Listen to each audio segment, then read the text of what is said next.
దేవుని పరిశుద్ధ నామమునకు మహిమ కలుగునుగాక. ప్రియులారా, ప్రభునామన మీ అందరికీ వందనములు.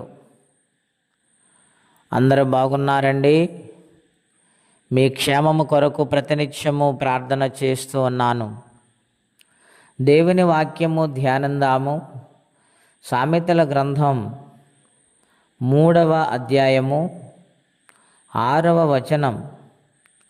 నీ ప్రవర్తన అంతటి యందు ఆయన అధికారమునకు ఒప్పుకొనుము, అప్పుడు ఆయన నీ త్రోవలను సరళము చేయును. ప్రియమైన దేవుని బిడ్డలారా, ఈ ఉదయకాల సమయంలో పరిశుద్ధాత్మ దేవుడు మనందరితో మాట్లాడుచూ ఉన్నారు. దావీదు కుమారుడైన సొలొమోను గారి ద్వారా దేవుడు వ్రాయించిన గ్రంథము ఈ సామెతల గ్రంథం. జ్ఞాని అయిన సొలొమోను మాటలు ఎంత ఘనముగా గొప్పగా ఉన్నవి. నీ ప్రవర్తన అంతటి యందు ఆయన అధికారమునకు ఒప్పుకోవాలి. నాకు నేనుగా బ్రతుకుతాను, నాకు నేనుగా నడుస్తాను, నాకు నేనుగా జీవిస్తానంటే కుదరదండి. నీ ప్రవర్తన ముందు దేవునికి ఇష్టమవ్వాలి. ఆయన అధికారమునకు లోబడే ప్రవర్తన కలిగి ఉండాలి మనము. నాటి కాలములో దేవుని బిడ్డలారా, రూతనే యవనురాలు ఉన్నది. బోయజు పొలమునకు పరిగేరుకొనుటకు వెళ్ళింది. తన అత్త చెప్పినప్పుడు సమీప బంధువుడని ఆమె రాత్రివేళ బోయజు దగ్గరికి వెళ్ళి కాళ్ళ దగ్గర పడుకున్నప్పుడు ఆయన ఆశ్చర్యపోయాడు. కుమారి, నీవెవరు అని అడిగినప్పుడు బోయజు రూతు అంటూ ఉంది, నేను నీకు సమీప బంధువురాలను. నీ యొక్క కొంగు నా మీద కప్పమన్నప్పుడు ఆయన అద్భుతమైన మాట చెప్పి ఉన్నాడు. నీవు యవనస్తులను, ఉన్నవారిని అనుసరించలేదు, కానీ నీ యొక్క ప్రవర్తన ఎంత గొప్పది. మునుపటి కంటే ఇప్పుడు నీ సత్ప్రవర్తన గొప్పదని నేను అనుకుంటూ ఉన్నాను. అయినను నాకంటే నీకు సమీప బంధువుడున్నాడు.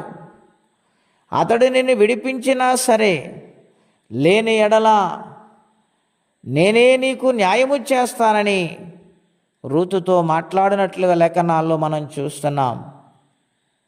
దేవుని బిడ్డలారా, మన ప్రవర్తన విధానము మంచిదైతే దేవుడు ఖచ్చితంగా ఆయనకు లోబడి జీవిస్తే మనల్ని ఆశీర్వదిస్తారు. ఏ సేనులోకి పరుగుకు వెళ్ళిందో ఆ సేనుకి యజమానురాలిగా ఆమె మారింది. కారణం ఆమె సత్ప్రవర్తన, పరిశుద్ధమైన ప్రవర్తన, పరిశుద్ధమైన నడవడిక, పరిశుద్ధమైన మార్గములు ఆమె నడిచింది గనుక దేవుడు ఆమెను ఆశీర్వదించాడు. ప్రియా దేవుని బిడ్డలారా, దావీదు కూడా యుక్తిగా ప్రవర్తిస్తూ సౌలును తప్పించుకుంటూ దూరముగా వెళ్ళిపోతూ ఉండేవాడు. ఆయన ప్రవర్తనను చూసి సౌలే భయపడ్డాడు, రాజు భయపడ్డాడు. కనుక నీ ప్రవర్తన ఏ విధముగా ఉన్నది? దేవునికి అంగీకారముగా ఉన్నదా? సామెతల గ్రంథం 16వ అధ్యాయము 7వ వచనములో ఒకని ప్రవర్తన యెహోవాకు ప్రీతికరమగనప్పుడు ఆయన వాని శత్రువులను సహా వానికి మిత్రులుగా చేయును. ఎంత గొప్ప మాట అండి! దేవునికి ప్రీతికరముగా ఉండాలి మన ప్రవర్తన. ఆయనకిష్టమైన ప్రవర్తన కలిగి మనం బ్రతకాలి. ఆయనకిష్టమైనట్లు మనము జీవించినప్పుడు శత్రువులు కూడా ఆయన మిత్రులుగా మనకు మార్చేస్తాడు.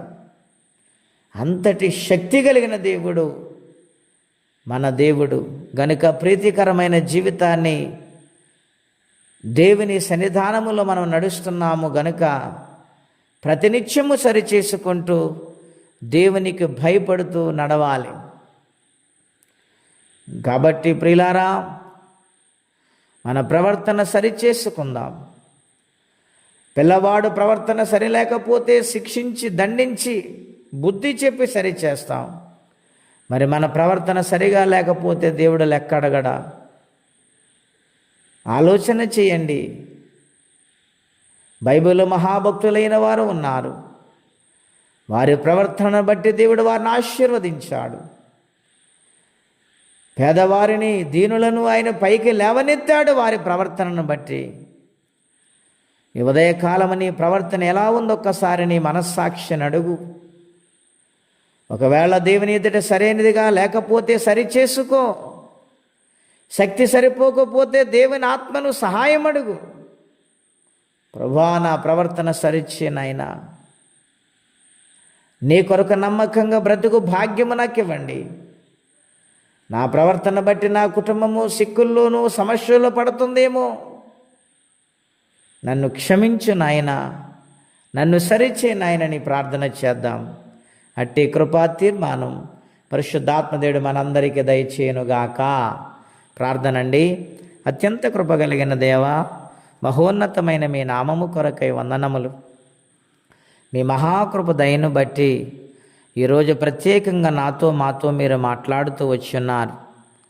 అవును ప్రభువా, ప్రవర్తన సరిగా లేకపోతే సమస్యలు వచ్చి పడతాయని, ప్రవర్తన ప్రీతికరంగా ఉన్నప్పుడు శత్రువులు మిత్రులుగా మారతారని, రూతు ప్రవర్తన గొప్పది గనుక నాయన బోయజు చేలోనికి వెళ్ళింది, యజమానురాలుగా మారింది. నాయనా, నీ సన్నిధానములో గొప్ప వ్యక్తిగా ఆమె ఉన్నది. భక్తులైన వారు ప్రవర్తన సరిచేసుకునే సన్నిధిలో సాగిపోయారు. వారు మహాభక్తులుగా మీ రాజ్యమును సంపాదించుకున్నారు. తండ్రి, మా ప్రవర్తన విషయంలో లోటుపాట్లు అనేకమైన ఉన్నవి. వాటిని మేము ఒప్పుకుంటున్నాము నాయన, విడిచిపెడుతున్నాము నాయన. మమ్మల్ని ఇంకను సంపూర్ణంగా మార్చి మీ ఆత్మబలముతో నింపి నీ సన్నిధానములో నమ్మకంగా సాగిపోయి మీ రాజ్యమునకు వారసులుగా మారుటకు కృపా సహాయము దయచేయమని, ఎవరే కష్టముల బాధలు ఇబ్బందులు ఉన్నారో వారికి నీ సహాయం పంపించమని యేసుక్రీస్తు వారి పుణ్యనామములో ప్రార్థించి స్తుతించి వేడుచున్నాము తండ్రి. ఆమెన్. దేవుడు దీవించును గాక. ఆమెన్.